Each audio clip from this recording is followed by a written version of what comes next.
My name is Lily. Listen carefully to my story. Do not miss any part because this story is very special. It will touch your heart, make you feel deep emotions, and in the end, you will understand something beautiful about life. It was a quiet morning. The sky was painted with soft shades of pink and orange. The sun was slowly rising, and the gentle wind was playing with the leaves. I was sitting on a bench in the park, lost in my thoughts. I was tired of the same routine, tired of the same worries, and tired of pretending to be okay. As I sat there, I saw someone walking toward me. It was you. You didn't say anything at first. You simply sat beside me. I turned my head slightly and looked at you. You smiled softly, as if you knew me forever. "Good morning," you said. Your voice was gentle, calm, and warm. I wasn't in the mood to talk, but your voice made me feel safe, so I replied softly, "Good morning." You looked at the flowers nearby. "Aren't they beautiful?" you asked. I nodded slowly, but said nothing. You glanced at me again and asked, "Do you like flowers?" I shrugged. "I used to." You tilted your head. "Used to?" I sighed and looked away. "Yeah, life is too busy now. I don't stop to look at flowers anymore." You were quiet for a moment. Then you gently said, "That's sad. Flowers are still here. You just forgot to look." Your words made me stop. They felt so simple, yet they were so true. I hadn't stopped to look at flowers, or at anything, really. I was always rushing, always worrying. I was alive, but not really living. You smiled kindly. "Do you want to take a walk with me?" I didn't know why, but I said yes.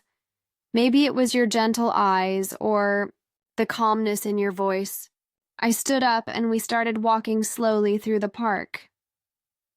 As we walked, you noticed every little thing: the sound of the birds, the color of the sky, the tiny ants carrying food. You pointed at a butterfly and said, "Look at how free it is. It doesn't worry about yesterday or tomorrow, it just flies." I watched the butterfly and sighed. "I wish I could be that free," I whispered. You turned to me and asked, "Why can't you?" I stopped walking.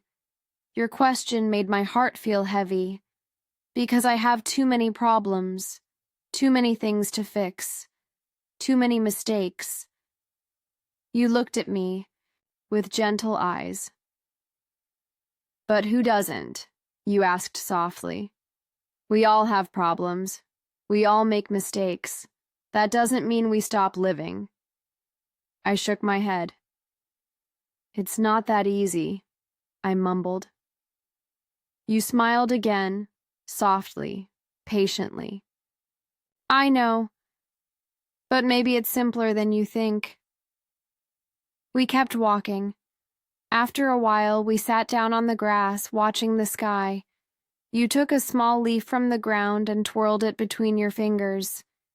"You know," you began, "I once met someone who thought they couldn't be happy again. They believed they were too broken. But do you know what they did?" I shook my head. "What?" "They planted a tree," you said with a soft smile. "It was small at first, weak, but every day they watered it. Even when they were sad, they watered it. Even when they were tired, they watered it, and do you know what happened?" I glanced at you. "It grew?" You nodded. "Yes. And do you know what they realized?" I stared at you, waiting for the answer. "They realized they were growing too," you said quietly. "Without even noticing it, they became stronger, kinder, and happier." just like their tree. I felt something stir in my chest. It was a small warmth, a soft ache, as if my heart was waking up after being asleep for so long. You turned to me with gentle eyes. Maybe you are still growing too. You just can't see it yet. Your words filled my eyes with tears. I turned away slightly, embarrassed, but you simply smiled and looked at the sky. For the first time in a long time, I felt lighter. I felt like maybe, just maybe, I could breathe again. You stood up slowly and held out your hand. "Come on," you said. "Let me show you something." I took your hand and we walked further into the park. You led me to a small pond. The water was still, clear, and peaceful. You knelt down by the water's edge and said, "Look." I knelt beside you and looked into the water. I saw my reflection, my tired eyes, my sad face. You placed a smooth stone in my hand. "Now, drop this into the water." I did as you said. The stone made a small splash, and then gentle ripples spread across the water. "See that?" you said softly. "That's you. Every small thing you do, every smile, every kind word, it creates ripples. You may not always see it, but you are changing the world a little at a time, just like this stone." I stared at the water, watching the ripples slowly fade.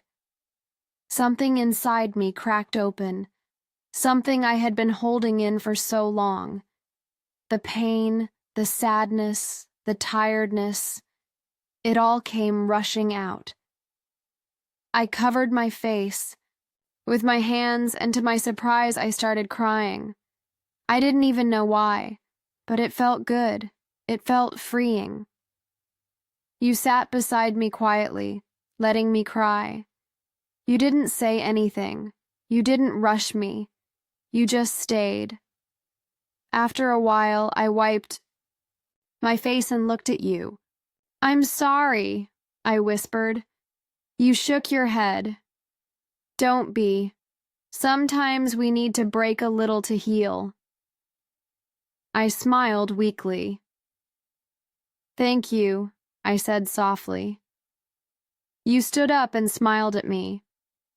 "Come on, let's keep walking." And so we did. We walked, slowly, side by side. The sun was starting to set, painting the sky with pink, orange, and gold. The soft light made the whole park glow with warmth. You turned to me and said, "You know, I won't always be here." I blinked. "What do you mean?" You smiled gently. "One day I will have to go, but that's okay, because you'll remember this walk. You'll remember the butterfly, the tree, and the ripples in the water. And when you do, you'll remember that you are still growing. You are still making ripples, and that will be enough." I felt my chest tighten. "But I don't want you to go," I whispered. You reached out and touched my hand softly. "You don't need me," you said quietly. "You never did. You just needed to remember yourself." And in that moment, I knew. I knew that you had been a part of me all along, the part that believed in hope, in kindness, in love. You smiled one last time. "You're going to be okay," you whispered. And then, just like that, you were gone. I stood there, alone. But somehow, I didn't feel lonely. I looked at the sky, and for the first time in a long time, I smiled. A real smile. And now, dear listener, if this story touched your heart, remember this. You are still growing, even on the hard days. You are still making ripples, even when you can't see them, and you are never truly alone. If this story made you feel something, please like and subscribe. More stories like this are waiting for you. Stories that will remind you of love, hope, and the beauty of being human. Because no matter how dark it feels, you are still making ripples in the world. Never forget that. Days passed, but your voice never left my mind. I would walk through the same park, hoping to see you again. I would sit by the pond, watching the water, waiting for another stone to create ripples. But you were no longer there. Yet somehow I could still feel you. In the morning breeze that touched my face, in the warmth of the sun on my skin, in the sound of children laughing in the distance. You were everywhere, and you were nowhere.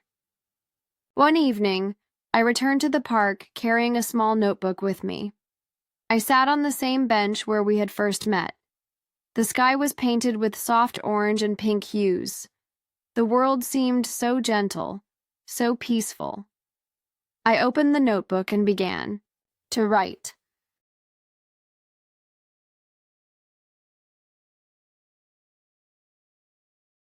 Dear you, I wrote.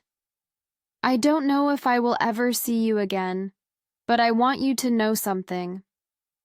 You changed me. You made me look at the sky again. You made me notice the flowers. You made me see beauty where I once saw nothing. You reminded me that I am still growing, and because of you, I believe in hope again. I smiled softly as I stared at the words on the page. The tears that fell weren't from sadness. They were from something else, something softer, something warmer. It was gratitude. I looked up at the sky.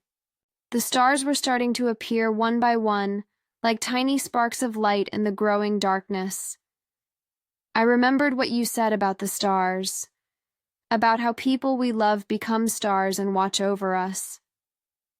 I closed my eyes and whispered softly, I hope you are watching too. The days continued to pass. My life slowly changed. Not because it became perfect, but because I started noticing the small, beautiful things. I noticed the way the sun painted the sky in gold every evening. I noticed the laughter of strangers walking by. I noticed how a stranger holding the door for someone made me smile. And little by little, I started living again. One morning, as I walked to the park, I saw something that made me stop. A young woman was sitting on the same bench where you and I once sat. She had her face buried in her hands and her shoulders shook softly. She was crying. For a moment, I froze. I could feel her pain, even from a distance. I didn't know her story. I didn't know why she was crying, but somehow I knew exactly how she felt. I walked over slowly and sat beside her. She didn't look at me. She kept her face hidden. I said nothing at first. I simply sat with her, just like you once did for me. After a while, I spoke softly. The flowers are still here, you know. She slowly lifted her head and turned to me with tired, red eyes. What? She asked, confused. I pointed toward the small cluster of wildflowers growing near the pond. The flowers, I repeated with a gentle smile. They are still here. We just forget to look at them sometimes. She blinked and stared at me, unsure of what to say. But then, to my surprise, she turned and looked at the flowers. She stared at them for a long time, as if she were seeing them for the first time.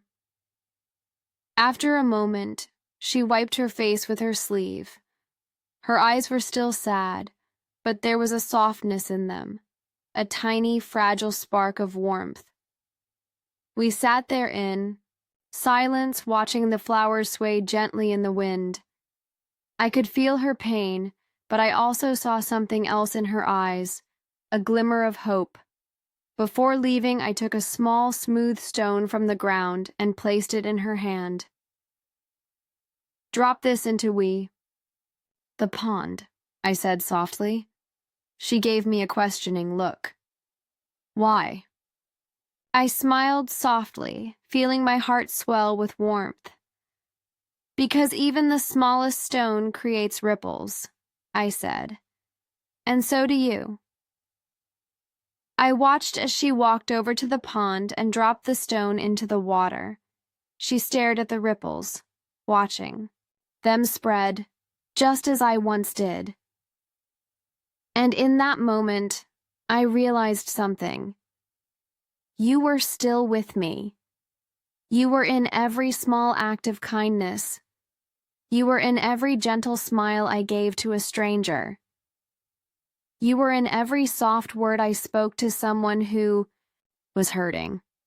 You were in every ripple I created. And slowly, I understood what you meant. You were never meant to stay forever. You came into my life to remind me of something I had forgotten, to remind me of the power of love, of kindness, and of hope. And now, it was my turn to pass it on. The woman turned back to me.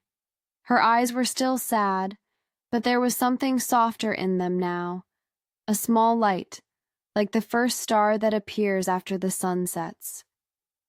She gave me a small, shaky smile.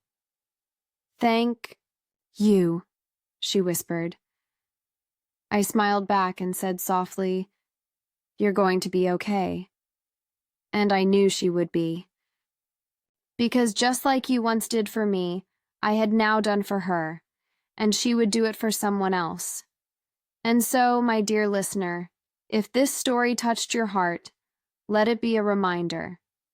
You may never know how far your kindness reaches. You may never see the ripples it creates. But I promise you, they are there.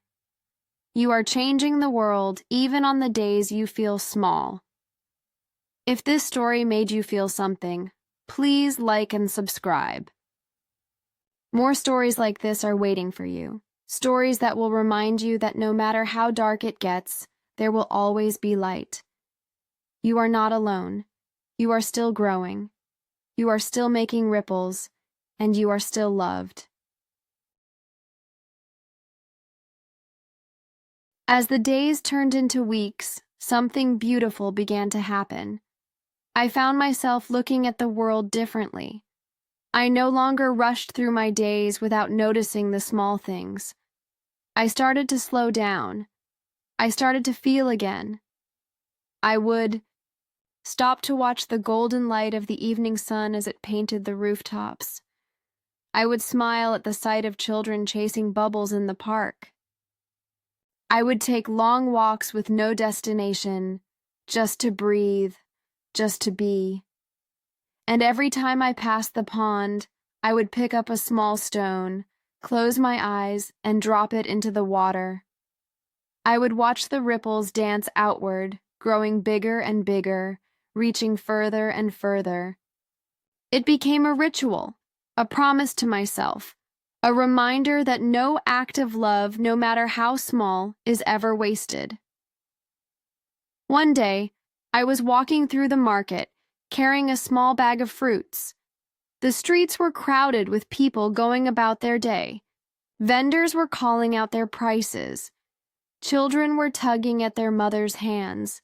The smell of fresh bread and roasted coffee filled the air. As I turned a corner, I saw a little girl sitting on the pavement. She couldn't have been more than 6 years old. Her clothes were worn, and her tiny hands were covered in dust. She was holding an old, broken toy, a small stuffed bear with one eye missing. I watched her for a moment. People walked past her without noticing. Some glanced at her briefly but kept walking.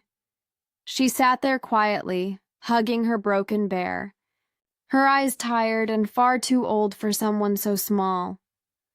Without thinking, I walked over and knelt beside her.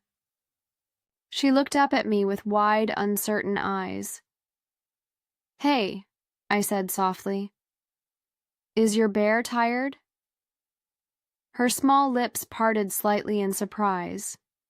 She stared at me for a moment, then slowly shook her head. "No," she whispered. "He's just sad." I gave her a small smile. "Why is he sad?" She lowered her eyes and held the bear closer. "Because nobody loves him anymore," she whispered. My heart ached at her words. I gently reached out and touched the bear's tiny paw. "I love him," I said softly. "He looks very brave. I think he's been through a lot." Her eyes slowly lifted to meet mine. There was a flicker of something. Hope, maybe. A small light in her tired gaze. I reached into my bag and took out an apple. I held it out to her. "Would you like to share this with me?" She stared at the apple for a moment, then slowly reached out and took it. She held it carefully in her tiny hands, as if it were something precious. We sat there on the pavement, sharing the apple. I didn't say much. I simply sat with her, just as you once sat with me. After a while, she looked up at me and asked softly, "Do you have a bear too?" I smiled and shook my head. "No," I said gently, "but I used to. When I was little." She tilted her head slightly. "Was your bear sad too?" I thought about her question for a moment, then shook my head. "No," I said softly. "My bear wasn't sad. But sometimes I was. And when I was sad, my bear made me feel safe, just like your bear makes you feel safe."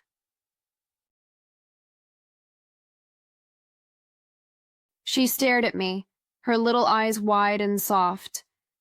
And then, to my surprise, she held out her bear to me. "You can have him," she whispered. I felt a lump in my throat. My chest ached. This tiny child, who had so little, was offering me her most precious possession. I gently shook my head and placed my hand over hers. "No, sweetheart," I said softly. "You keep him. He needs you, and you need him too." Her little lips trembled slightly, and then, slowly, a small, shy smile appeared on her face. I reached into my pocket and took out a small coin. It wasn't much, but I placed it gently into her hand. "For you and your bear," I said softly, "so you can buy him a friend. Maybe he won't be sad anymore." Her eyes widened. She stared at the coin, and then she looked at me. Without saying a word, she suddenly threw her tiny arms around my neck and hugged me. I closed my eyes, holding her gently. In that moment, I didn't want to let go. When she pulled back, she looked at me with her soft brown eyes and whispered, "Thank you." I smiled.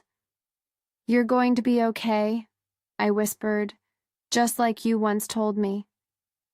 And I knew she would be. As I walked away, I glanced back at her one last time. She was still sitting on the pavement, but she wasn't hugging her bear anymore.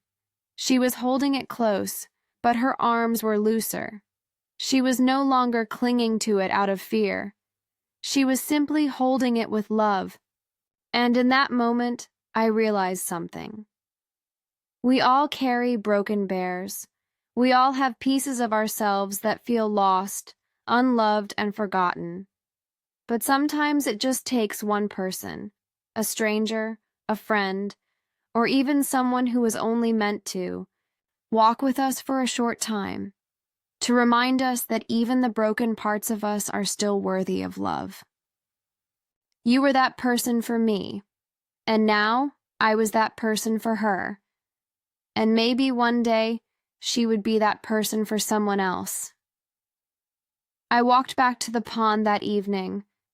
The sun was setting, and the water shimmered with gold and silver light. I knelt by the edge of the pond, picked up a small stone, and held it in my hand for a moment. I closed my eyes and whispered softly, "For you." And then I dropped the stone into the water. The ripples danced outward, growing wider and wider, reaching further and further, just like you said they would. And so, my dear listener, if this story touched your heart, let it be a reminder you carry ripples within you too. Every smile you give, every kind word you speak, and every small act of love creates ripples in the world. You may not always see them, but they are there, reaching further than you can imagine. If this story made you feel something, please like and subscribe. More stories like this are waiting for you. Stories that will remind you that your kindness matters, that your love matters, and that you are never too broken to create beautiful ripples in the world.